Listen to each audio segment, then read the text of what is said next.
Right, so this is the plan. In the beginning, there's some definitions to go through. Then this idea of abstractions, and particularly abstractions having to do with interfaces. And then kind of the problem and motivation for a Metaobject protocol is described, then how it's solved, and then more details about common Lisp object system and the Metaobject protocol. And then depending on how much time, then there's applying this idea to other things. So you guys probably are enough of programming to be familiar with some of these terms. Right? Reflection is the ability to modify a language's implementation within the language itself. Right? And that is two parts: introspection, which means you can kind of see what's in there, and intercession means you can go in and actually change it or affect it in some way. And metacircularity is basically the idea like a language written in itself. Often people write Lisp interpreters in Lisp, and sometimes they have these like actually infinite hierarchies of interpreters embedded within interpreters. Obviously that's the ground somewhere. Okay. And not literally. That's right, not literally. And then meta-level programming is the idea that you can program in ways that affect the way you program. These things are more have to do with certain concepts that are involved in kind of underlying implementation of what's going on behind the scenes in Metaobject protocols. Memoization is kind of just like a bookkeeping idea where you have some expensive computation, you cache the result, the next time when the input is the same, you pull out the value you cached instead of having to recompute it. Call by name goes back to algol. You're familiar with call by value and call by reference.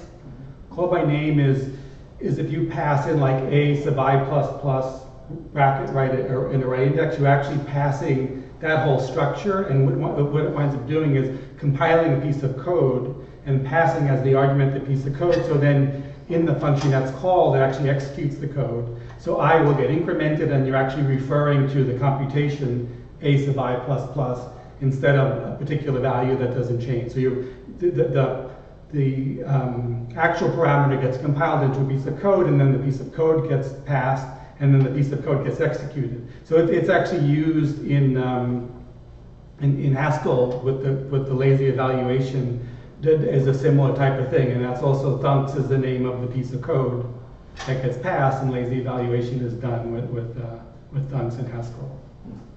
Partial evaluation is sort of I won't spend the time in kind of a technical detail. How about, are you guys familiar with aspect-oriented programming? A little bit. The idea of it is it actually has things that are similar or metaphorical, or like an analogy of what some of this Metaobject protocol can do. So in aspect-oriented programming, you identify places in code, and then the system then writes stuff in those locations. So you have what they call cross-cutting concerns. So if you have like a transaction system or a logging system, that's conceptually one piece of software, but it gets sprinkled throughout everything. And the idea is you put that one piece of software in its own thing, and then these join points and point cuts specify where it goes, and then the compiler sort of inserts them. So it's a way of actually systematically putting in code in different places, and you'll see the Metaobject protocol is a sort of a way more powerful way of doing that. And then object-oriented programming, it's a programming paradigm, the usual suspects, classes, dispatch, encapsulation. You're familiar with the various buzzwords, but as I was doing some of this research, I realized that this is kind of the common C++ and Python and Java form, but there's a lot of actually variants that have only small pieces of this, so there's not a clear definition of what object-oriented is. And so these three things are things I got at different places. One thing described it as like the normal things. You have objects that have an identity, and then they have state, which is the member variables, and they have behavior, which is the methods. One person thinks it more has to do with encapsulation. But they say kind of it's not so much it is something object-oriented, but in what ways are it's object-oriented, and how homogeneous is it? So is everything an object, or classes themselves objects, stuff like that. So there's a level of range of what this winds up potentially being. And so it's kind of divided into three categories. There's the normal class-based languages, which are kind of structural point of view. There's frame-based, which is more of a conceptual point of view, and that's what's been used in semantic networks. And then the actor-based ones has more of an activity point of view, and they were early used in robotics. So these are some of the examples of the languages from those different systems.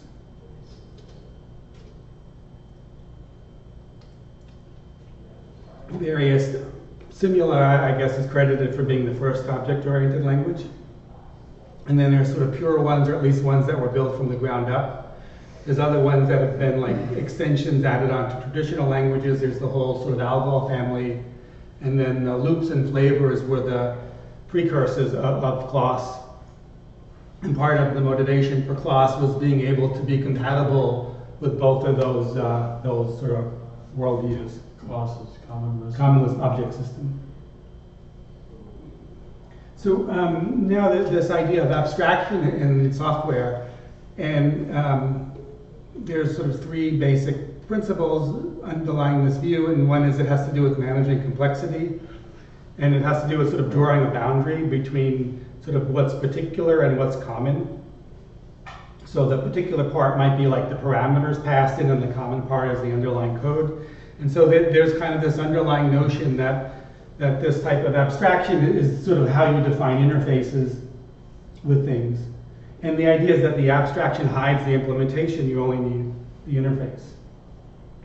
And so what this paper is saying is that this view of abstraction actually doesn't support the reality of what's done, that this type of being able to hide the implementation is not actually possible. So the theory is that portability comes from isolating the client from implementation details, and reuse comes from making the abstraction general purpose. But in practice, we can't get away with hiding the implementation because the performance characteristics of the underlying implementation show through. And that actually can become quite a problem. So the one example I give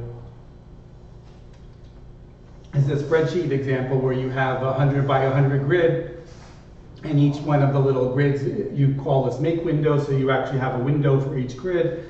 And so conceptually that seems fine, but in reality, that type of windowing thing is way too heavy of machinery for something like this where you have 100 by 100 of them, and that although it looks fine, the performance won't work because of the way it was implemented was too large scale for this type of application. Is that clear? Mm-hmm. Okay, so what this means is that often the abstraction itself is fine, but the implementation shows through, and that makes the system deficient. So what winds up happening is the programmer has to fight to make the thing work, and there's sort of basically two ways of getting around it. One is basically re-implementing the functionality yourself, or the sort of coding between the lines where you kind of understand how to speak to the underlying implementation, but then it's not portable anymore. So these are sort of the contortions that come from dealing with the fact that the underlying implementation often shows through on these types of things. So it's an interesting quote that as programming languages become higher and higher level, the implementation in terms of the underlying machine involves more and more trade-offs on the part of the implementer, in what cases to optimize at the expense of others. So the point is there's sort of a bias in high-level languages, and the higher the level, sort of the more the bias is. So the solution to this is to, quote, open up the implementation, but to do it in a principled way. So there are three levels of opening. The first one is introspection, where you can sort of see things, you make them visible. Then in invocation, you can then make it manipulable. And then intercession, then you can actually modify things. And then the trick is to recover performance when you add the flexibility. What's the difference between manipulating and modifying? Modifying is meant to sort of be be stronger. Like manipulating some things, you make a little change, but modifying is like putting in other code. Okay. So they're similar, but one's sort of a stronger action. Okay, so before we get into the Metaobject protocol, it's good to go through some particular features of class that may be different from other object-oriented systems. So the first thing is the idea of generic functions. And so they are basically a function-based method, not class-based method. So typical object-oriented languages, the method's attached to a class. And so you get this implicit this parameter. And some languages like Python and MATLAB actually, this parameter is not, you actually put it in yourself, but the method is attached to the class. And in generic functions in Common Lisp, the function is not attached to a class, and it has arguments, and it picks the method based on the calling signature of the argument list. There's no implicit this. Right? So they really, in a sense, organizes the methods around the function, not around the class. Right, so those are called generic functions, right? So it's the name of the function, and you have a calling signature, but then you specify the different classes that the different parameters belong to. So the only difference is you sort of don't specialize this idea of this object. You just would pass the instance in. So is it like a kind of polymorphism, like based on parameter? It's completely polymorphism. It's the same thing as like a C++ That's what I was thinking of, yeah. Exactly, but you don't have the implicit this parameter because it's not bound to a particular class. Gotcha. Okay. So all right, so that's generic functions. The other thing is they have what they call fun callable object, and fun call is a list function that you pass the function and the arguments, and then it basically applies it and evaluates it. So the idea is that typically an object holds slots, it holds data. There's a certain class of objects that actually are what are used to execute function behavior. So they're just another specific type of object, and they're called fun-callable objects, and it means they can be evaluated, that you have somewhere in the object a pointer to actual code. Okay, then method combination is a really interesting thing, and what this means is that normally when you, in like a C++ language, when you pass parameters, you have to resolve and see what method you wind up calling, right? Sometimes it's done at compile time, other times it has to sort of do runtime machinery. Well, in Lisp, you can actually, using the Metaobject protocol, define the machinery of how you figure out what the correct method is. And so, and that's called the primary method. But in addition to primary method, you have before methods and after methods, and the before methods run before the primary, and the after methods obviously run after. So you have this whole structure of how methods are called, and you can have, so like in the aspect-oriented program, if you wanted to log something and your aspect weaver put in the piece of code at the beginning of each method, here you would just define a before method, and every time that method would call, it would call the before method first, and then you would get the piece of code in. So it's a way to insert code both before and after. And then around methods are a little bit silly, but they actually are another form of method that sort of takes control, and it has like a next operator where it actually gets each method as it would execute, but you can take control over deciding whether or not to execute it. So these are some particular things that Common Lisp object system have. And then, of course, it also has the Metaobject protocol. Any questions on any of that? Fun-callable object, is that just like storing a function with some arguments in some object and then just calling that object like higher order? It's conceptually, it's not quite that. It's actually simpler conceptually. It's the way you objectize a function that you actually call. So like in a language like C or C++, when you call a function, really you have a memory address, and you give that address to the processor, it jumps there and calls it. If you want to make everything an object, then you just don't want to have a raw pointer. You want to have that function be some object. And so the address obviously has to be stored in there, but the idea is when that object gets put in a functional position, the interpreter says, oh, this is a function, I'm going to go call the piece of code that it represents. And then it's also a way of attaching other data to the function that are the rest of the pieces of data in the object. Do you get to that through this? No, there's no this. You have like slot methods that actually, just like in C++, you have the name of the slot and you access them with sort of reading and writing methods. Would that almost be like a closure? Sorry, I don't mean to keep interrupting. No, actually, like having a function return. Yes, it's a lot like closure that's bound. That's right, excepting it doesn't have the mechanism that captures. It's already implicit. It's just really like an object that has slots, but one of the slots represents a piece of function code that gets executed. Okay. And actually, questions are good because it's a lot easier to answer questions in the context of when it comes up than at the end, when the context is gone. So questions are good. Any more questions? I actually have one. So fun callable objects again. So it's like in Python there's double underscore call, right? That you can a method you can define that then you literally call, like if your object is user, you call user like a function and pass in parameters, and it actually calls user double underscore call. Is that kind of the same? It's basically it's an object, but that object it's like if you took a function and you made that function become an instance, an object. Okay. Right. So if you have an object-oriented system, and in this everything is an object, even classes are objects, right? They're instances of meta classes. So the idea is that in some sense functions are going to be objects, instances of some class, and the class of objects that are executable are called fun-callable objects. I see. Okay.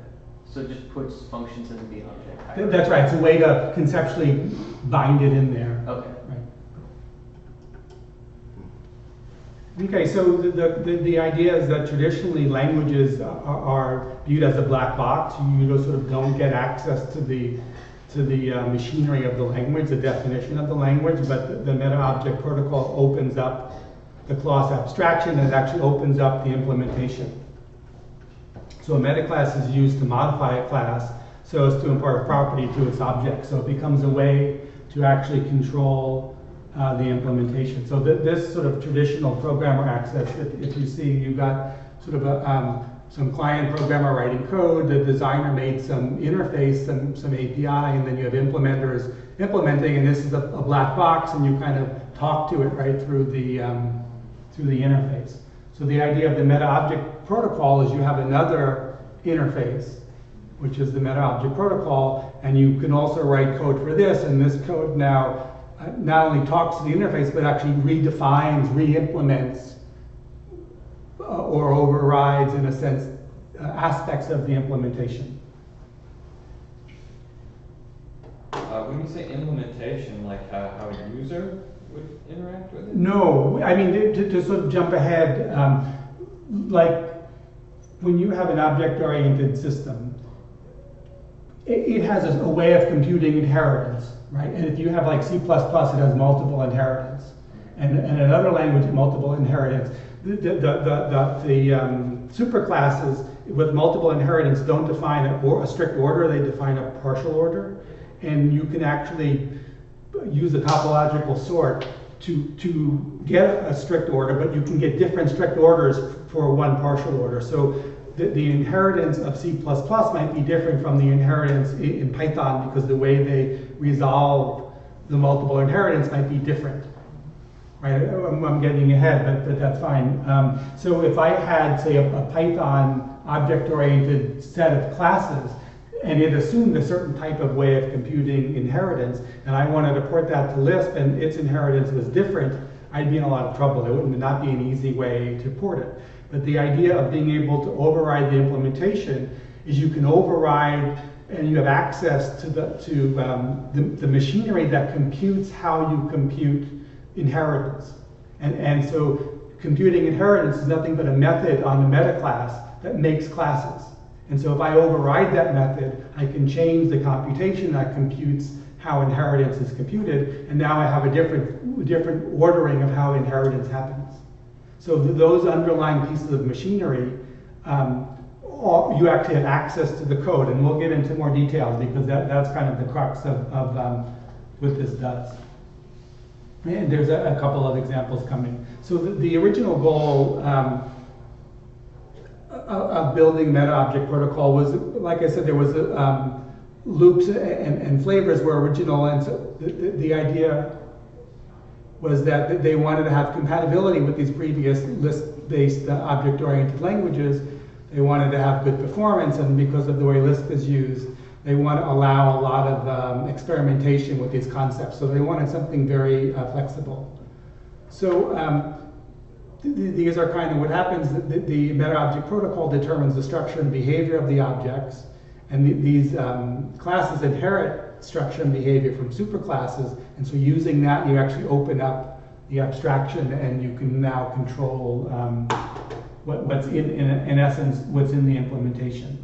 So here's a particular example. So this in Lisp, when you want to define a class, you have this def class function. The class is called position, and you have two variables, x and y. And here's another class, person, and the idea is here maybe, because this has x and y, you have only two slots, and they're both always used. And in this case, you might have lots and lots of these different properties, but only a few of them in any one instance are used. So in this case, when you actually want to implement the instance of this, an array-like representation would be good because you just have two fields and they're always used. But in this case, maybe you have 1,000 different fields, but only 10 of them are used. So you'd much rather have a hash table to represent this object, and here you'd rather have an array to represent this object, right? So the idea is with any traditional object-oriented system, one of these is going to have bad performance. This is either going to waste a lot of memory if it had a hash table, or this is going to waste a lot of memory if it had an array, or if this had a hash table, it's going to be slow because it should have really a simple access. It doesn't need the complexity of a hash table. So you have two reasonable classes with reasonable definitions that in essence should have different performance characteristics, right? Mm-hmm. One of them will do good and one won't in any object-oriented system. So the idea is what you do is you have a standard class, which is a meta class, and it defines instance structure, accessors, how you access the different things. It has inheritance rules. And so now if I subclass this, the subclassing in essence makes a virtual copy of it, and then I can override one or more of the components and make a hash table class. So instead of now allocating, and so this standard class is the meta class of the class of person or position, right? And so really what you do is all you need to do is change allocate instance, which is the generic function that actually allocates storage for the thing. And then you have the get value and set value, which read and write the slots. You have to override them. So the normal one that knows how to deal with the array structure, then this one you want to have something that knows how to deal with a hash table. So all you have to do is redefine the generic functions for this meta class for this one, which inherits from this. So the inheritance basically copies everything, and you can only override a particular part. Right, so here basically if you're defining the class hash table class, it inherits from standard class, right? This part here would be the meta class. So this is a hash table class. It inherits from standard class, so it has everything this does. But now I'm defining a method allocate instance, and the parameter C, it's going to specialize on a hash table class instead of anything else. And so then here you write in the code that knows how to make a hash table. Right, and then the get value one, it's going to specialize on the class of the object, and you also pass it the instance of the name. And so then here now you write the code that gets the slot value out of the hash table. You do a similar thing for set value, and so you're overriding the methods that do these things. But remember, these are pieces of the machinery of the implementation. Right, and so now if I want to define person, I have my slots and I say, oh, it's meta class, it's hash table class, not standard class. And so now when this gets put in any of these positions, these are the methods that get called, and then these codes, because of this matching, and then these codes get evaluated. And now person has a more efficient representation for the type of structure it wants to use. What does the colon before meta class mean? in Lisp has what they call packages. Like a lot of languages have what they call modules and packages. So typically you have like module name, a dot, and then field in the module. In Lisp, the separator is a colon. So you would have the package name colon and then the variable in it. And if there's no package name, then it defaults to what's called the keyword package. So these are just sort of keywords and they evaluate to themselves. So they're kind of used as a symbol that just is itself. So it's just kind of a trick of the syntax in Lisp. So the bottom piece of code there is saying that the class person has the 3 methods overwritten from the hash. Well, it's saying it has all of these fields, right? Name, address, age, occupation, whatever. Say there's 1,000 different things, right? Dot, dot, dot. And this says that when I'm defining this class, the class of the class is now going to be hash table class instead of standard class. The class or the meta class? The class of the class, which is the meta class. Right. Person is going to be a class. Okay. And this class person is actually going to be an instance of a meta class. Okay. And the meta class it's an instance of is hash table class. And by default, it would be an instance of standard class. So meta class versus super class, meta just means not supposed to be actually instantiated itself. No, they're actually two completely different things. The superclass would be sort of what would go in here, which means what does person inherit from? So I might have like living thing, and then living things would have certain properties, and then person would inherit from the living thing, but in addition, a person has a name and an age and an address. So the superclass is what these instances will inherit from. But the meta class is what the underlying machinery of class inherits from. So there's sort of two different chains. One has to do with the structure of all the instances of person. The other one has to do with how person itself as a class behaves, because person as a class is an instance of another class, and that's hash table class. So there's sort of two levels of sort of hierarchy going on. It's a little bit tricky. Treats a class versus the actual classes objects. Right, versus the instance and how the instances inherit from their superclasses versus how the class itself is treated, and the whole system about how classes are treated are based on these generic functions of these methods that are the underlying implementation of the class system itself. Right, like you don't normally think of it when you call new in C++, somewhere in there is code that calls a malloc, whatever it does, and allocates it, does initialization. That's a piece of code. What this system does by having meta classes, it allows you to override that piece of code. Right, and so by defining, by specializing on a meta class, you in a sense make a virtual copy of the whole system. Then depending on what you actually redefine, you change parts of it. Right, so you don't have to. It simplifies when you only need to change small pieces, like how a particular thing is implemented. Right, in C you have no choice. When you allocate an instance, it's going to be an array-like structure.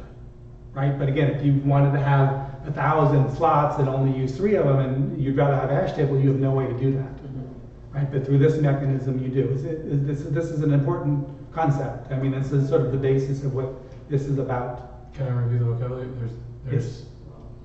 Objects are instances of classes, and classes are instances of meta classes. Well, yes. I mean, a class is an instance of a class, but you happen to call a class that has classes as instances meta classes.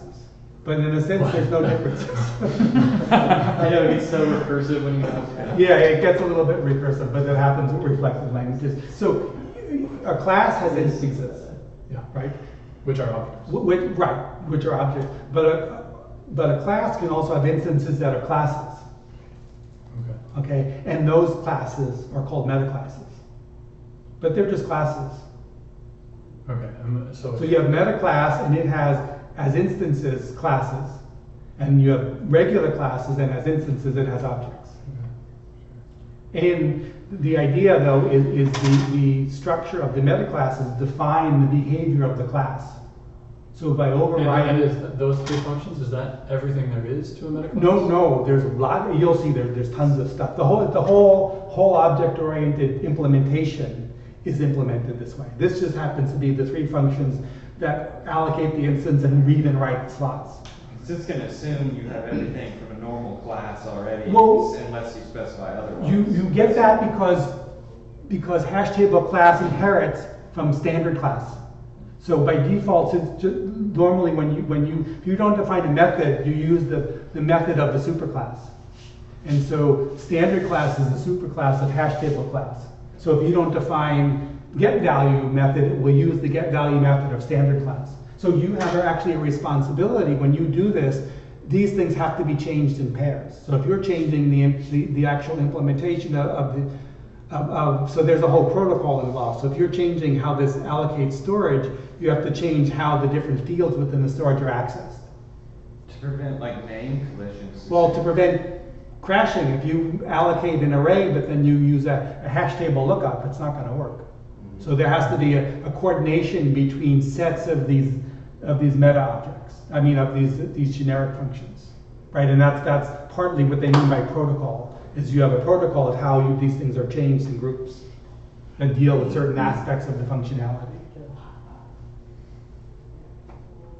So mostly this is all about performance gains?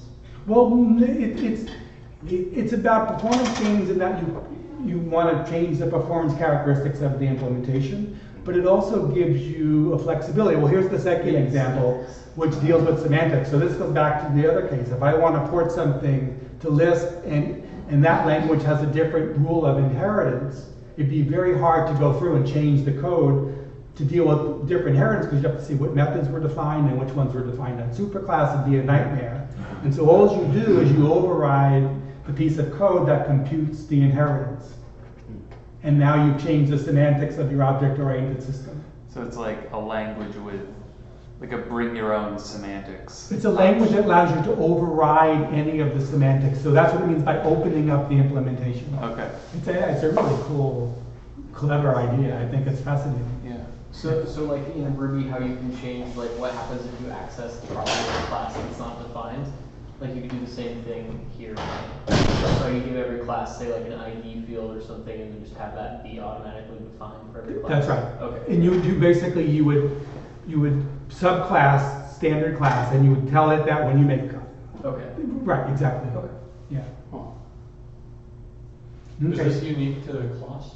No, Smalltalk has a meta object protocol also, and at the end I have some other languages of it, but this I think has the most robust, the most well developed, and the most flexible. I mean, it's almost flexible to a fault. Literally the whole system is available. That was actually what I was thinking as I read the paper was like only a homo-iconic language could really have a meta object protocol as flexible as the one in Lisp. Well, you need reflection, right? Yeah. Yeah. I'm not familiar with that term. It's just the like Python Lisp expressions are evaluatable Lisp code, right? Or essentially you can take a list and pass it to a val, right? Right. So and that way macros write code for you, right? There's actually an interesting exception to that. Is most of these types of things are in interpreted languages, but there's a language called Beta, which is related to the people who invented Simula.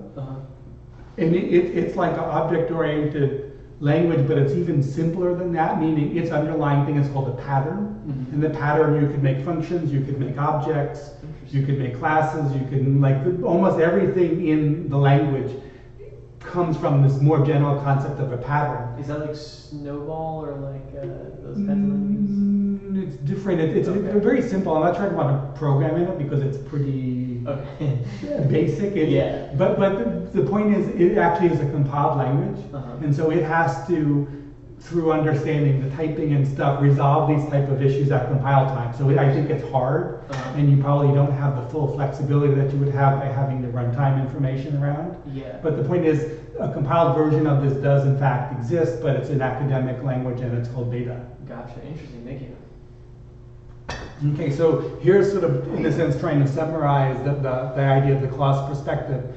So the meta level architecture is defined and implemented by a class hierarchy.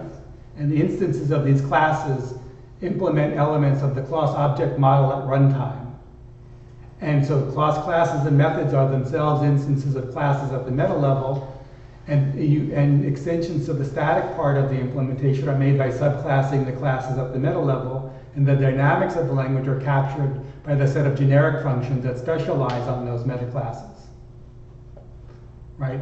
And so extensions and modifications of the dynamic part of class are therefore usually implemented by defining new methods on existing generic functions that are specialized for the sub-meta classes, right? So the term meta-object class is used to denote a class at the meta level. Instances of these classes are called meta-objects. So this is sort of the bottom line, is that the meta level programmers work with static and dynamic parts of the language implemented by subclassing and adding methods to the system generic functions. So these system generic functions are the implementation of the object-oriented system. So it's really a functional language.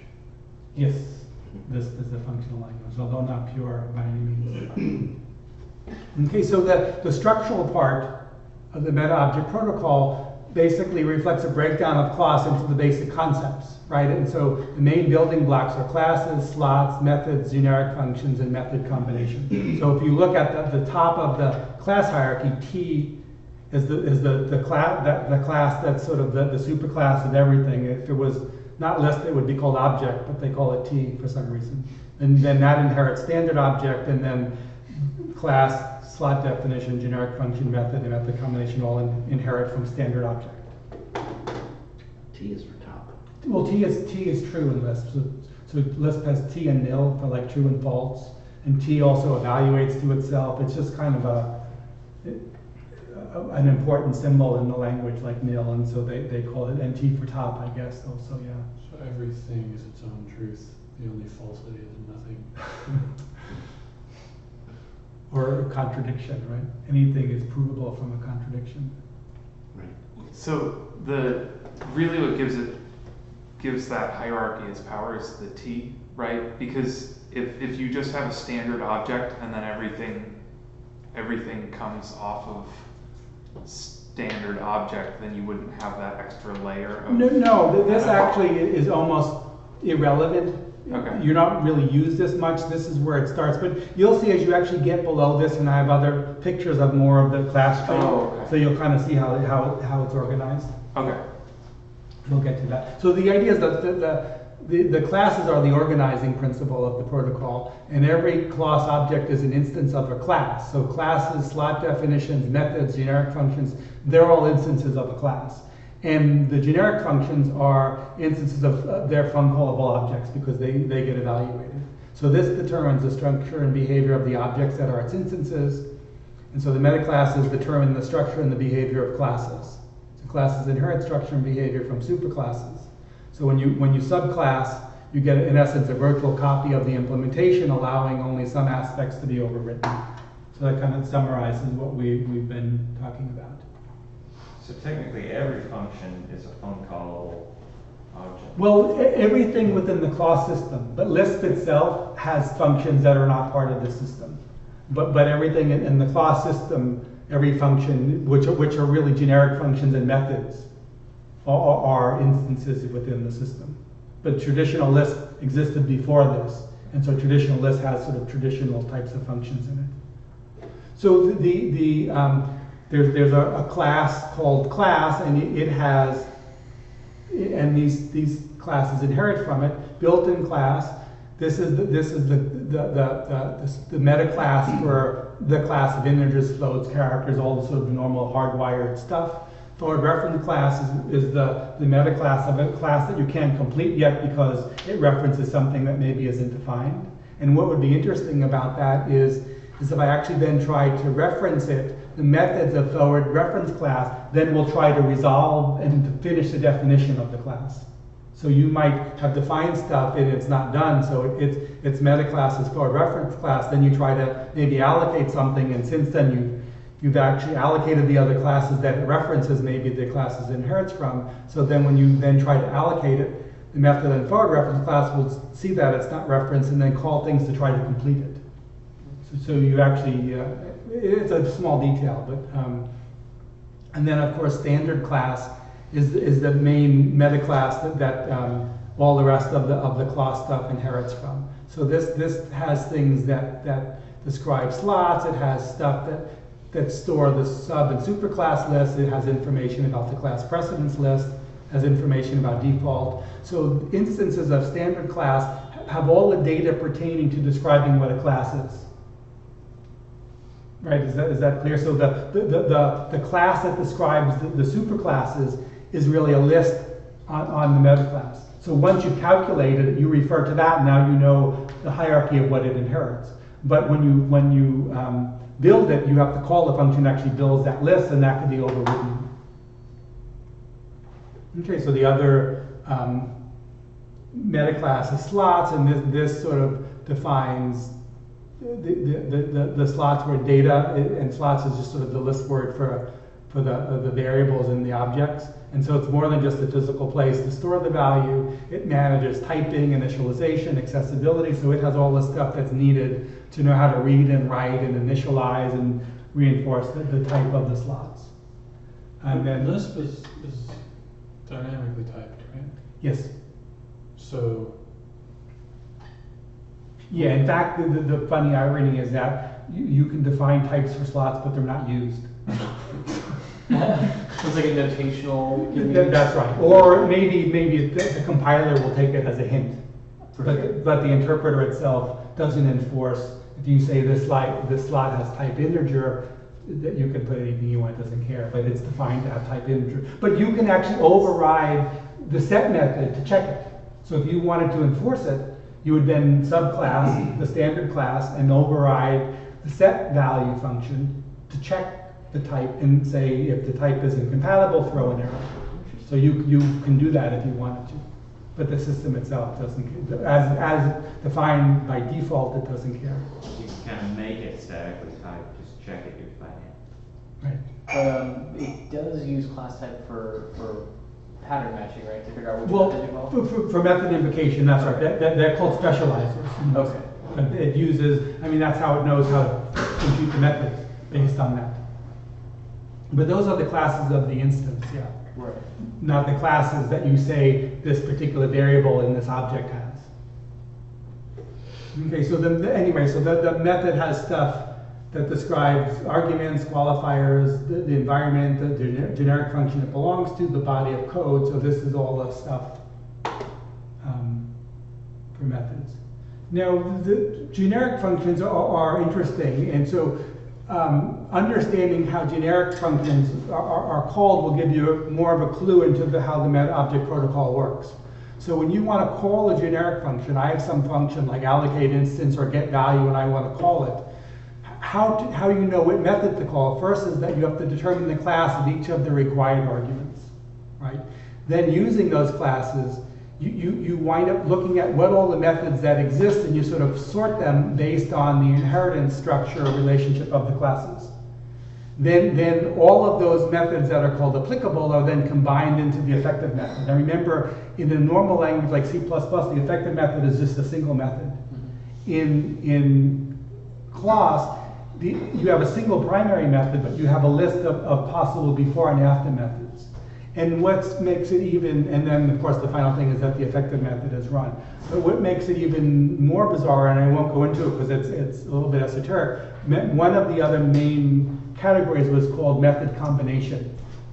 So that's the stuff that defines how you actually compute all of this stuff. So you can actually make your method combination not just pick a primary method, but you can say all of the methods that exist through the whole calling hierarchy, maybe I want to add together the result that they produce, because maybe the hierarchy represents like a nested context. So maybe one object represented the galaxy, and one represented the solar system, one represented the Earth, and one represented the sun. They each had a movement.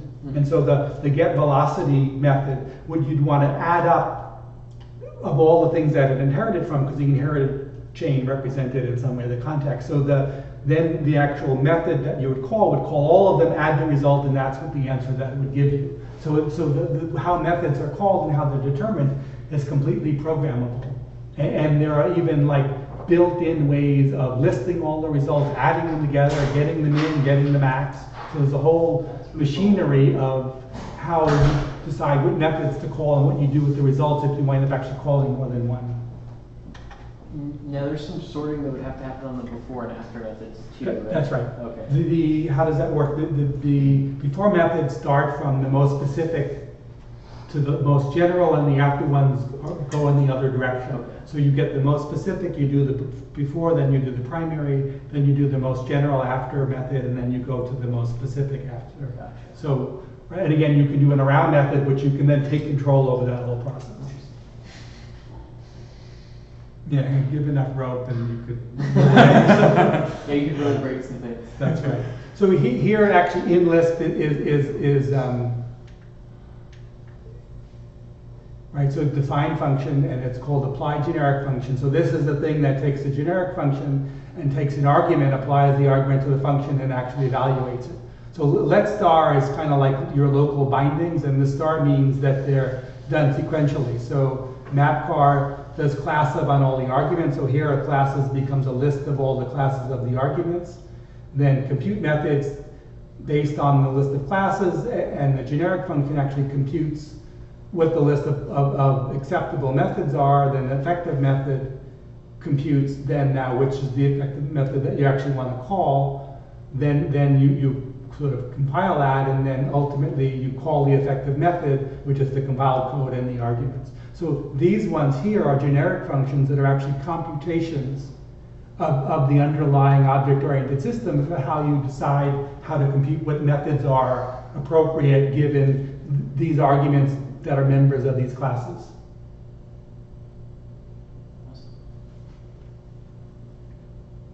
Okay, so the observations that most of the work in generic functions are in these two functions, compute method and compute effective method. So that's a lot of machinery to call each time you want to invoke a function, right?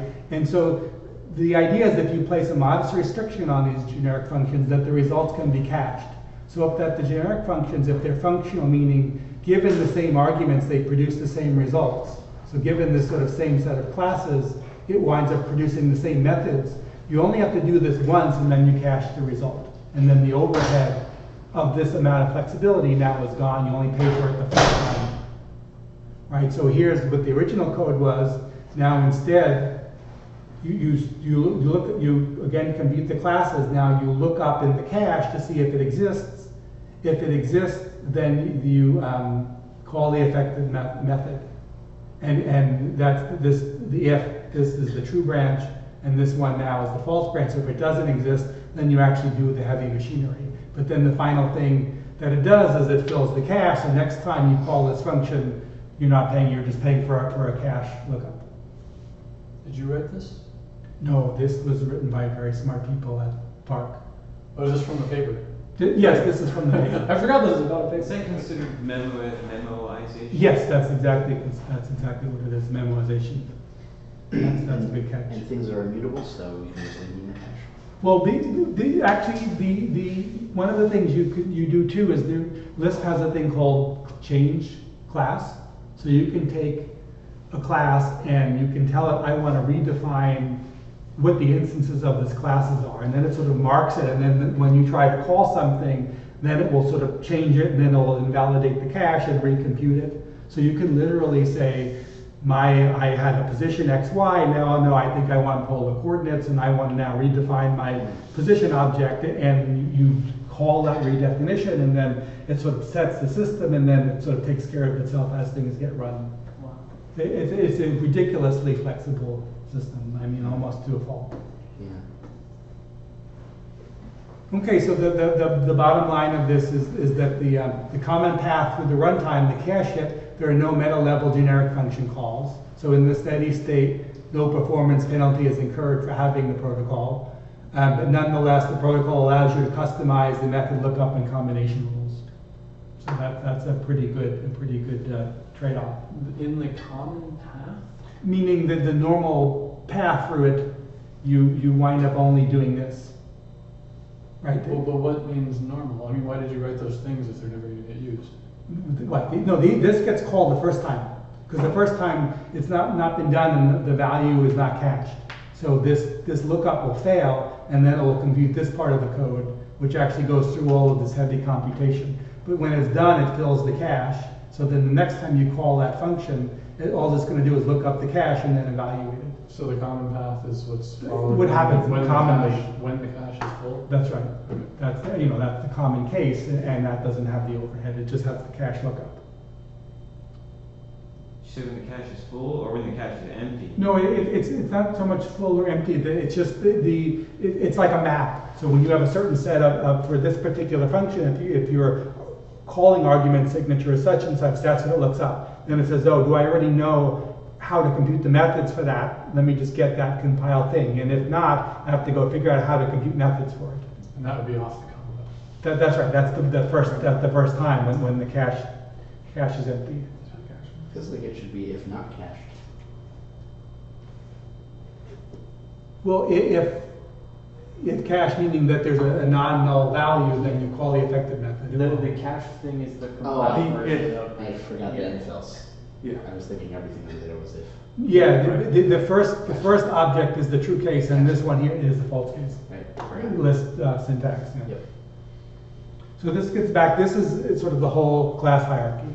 So T is on the top, then you have standard object, and the different types of standard objects are the fun callable standard objects, which define the generic functions, and then you have meta objects, and those are the method combination stuff, the slot definition, the methods, the generic functions, and the specializers, and those are the classes, and then you get back to the built-in class, forward reference class, standard class. So this is kind of the predefined class hierarchy, the class of classes. So these are all sort of meta classes. And actually all of these classes, all of the black classes are instances of standard class. The one green one is an instance of built-in class. And these ones here are instances of uncallable standard class. So these are classes, and these classes are instances of these classes. These various ones built in standard class. It's a little bit recursive, but okay. So then what you wind up doing is you have a bunch of protocols that define the dynamics of the system. So one of the protocols involves class initialization and class finalization. So that's sort of the stuff that controls what to do when you're defining a new class, right? Another protocol is instance initialization that describes what goes on when you build a new instance and it's being ready for use. So that we sort of already saw. You have an allocate instance and you have other methods that know how to access it.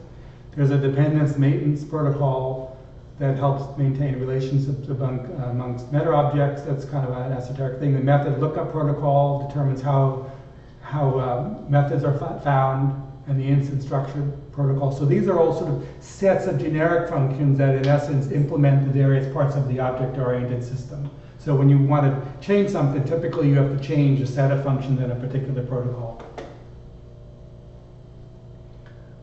This is not a big deal. One of the books talked about these types of systems, and it actually tried to axiomatically develop a meta-object system. And it talks about these are the sort of the postulates you have to assume exist in the object-oriented system to be able to build a meta-object protocol. So you can look at it later, but anyway, somebody tried to sort of axiomatize it, which was sort of interesting.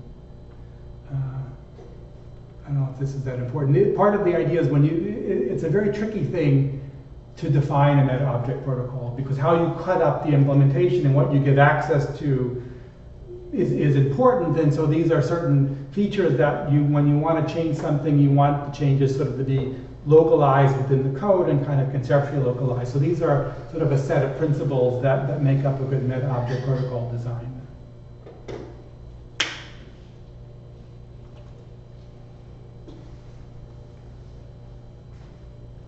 So this is describing sort of what the mop is used for. So kind of reviewing if functionality is missing or wrong, you can override it.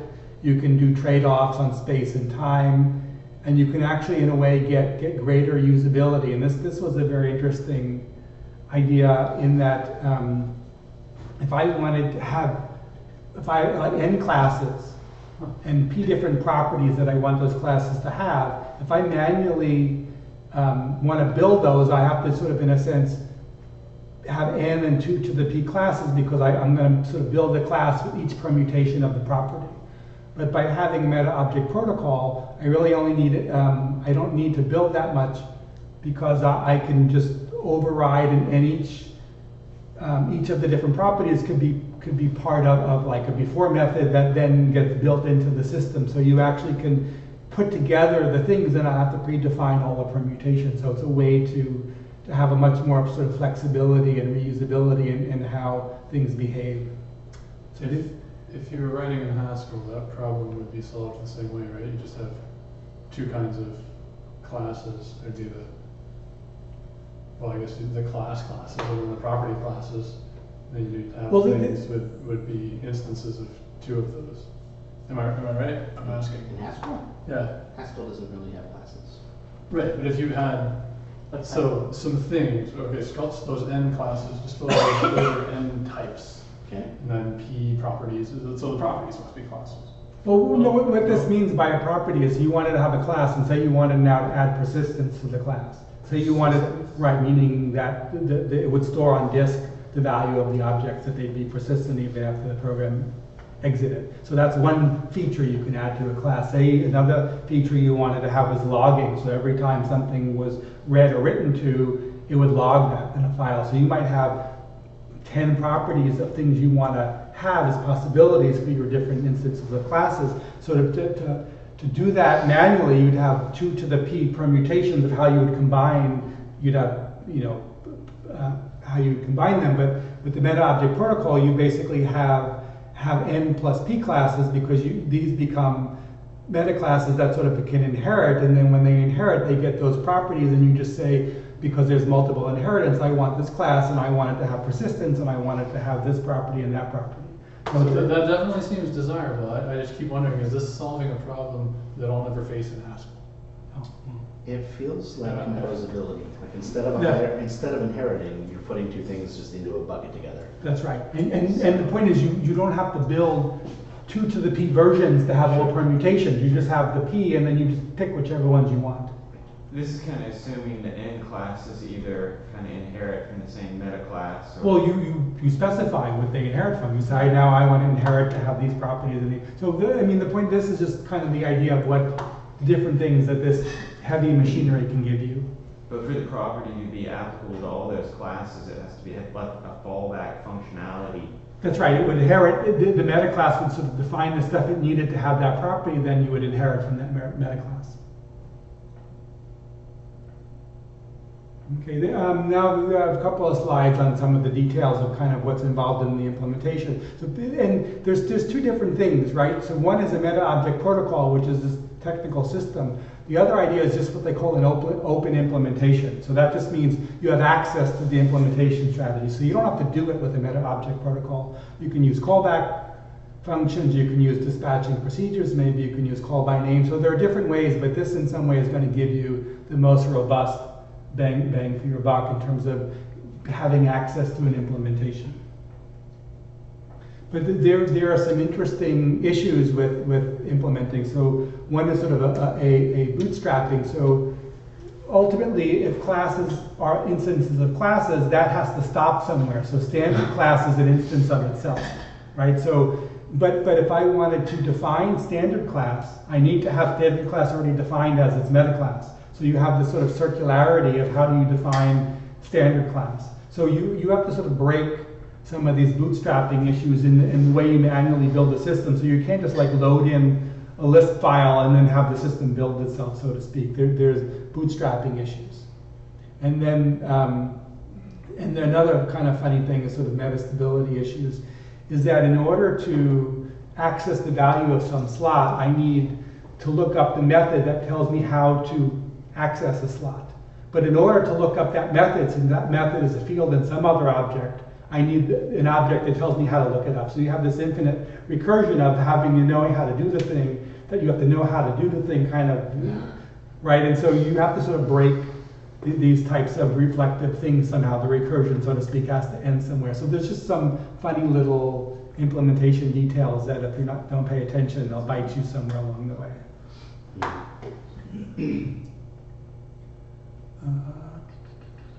This goes into the idea of if you want to open the implementation, there are different ways. So the simplest way is no implementation strategy. The implementation is closed. This is the idea is you can provide declarative information. So an interesting example, actually it'd be a funny thing if you were interviewing somebody to hire them for a programming position.